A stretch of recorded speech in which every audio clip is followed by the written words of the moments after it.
Right, finally, we hear from the board of Manchester United through Jim Radcliffe. What the Glazers didn't do for 25 years, Radcliffe has done in 45 minutes or 44 minutes of interview with Gary Neville. To start off with, having Gary Neville take this interview of Jim Radcliffe, with him being on the board or for certain things that they're working on, I thought Gary Neville would be a little more softer with his questions, but he actually did a good job. He asked the most pressing questions, the most important questions. Jim Radcliffe talks about the wrong decision taken to keep Ten Hag on, and the reason for that being Jim Radcliffe or the board thought to give Ten Hag the benefit of doubt because they were not sure if it was a structure or the players that weren't doing that well for Ten Hag that season.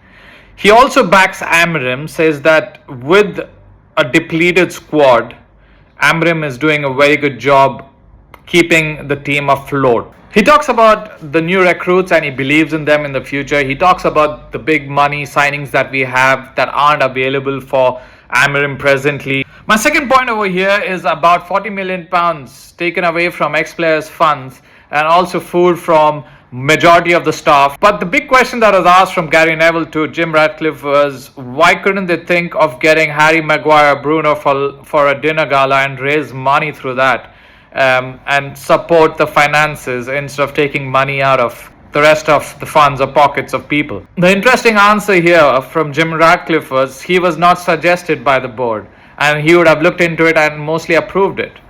This is worrying.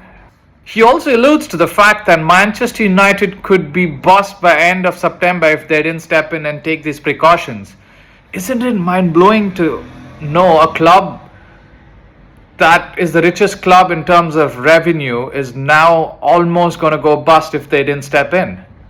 Jim Radcliffe stayed tight-lipped about Glazers when asked why they took 200 million in cash out, and everyone here is facing difficulties in terms of finances, whereas they could have put some money back into the club and supported it. Jim Radcliffe avoids these questions, which I felt Neville could have pushed a little more harder. He kept diverting from answering and talking about different facts about United's financial status, about salaries and stuff.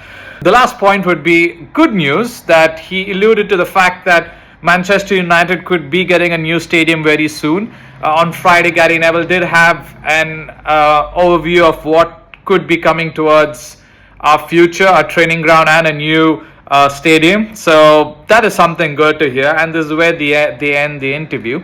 So it's great to see that we have some insights from the board itself now.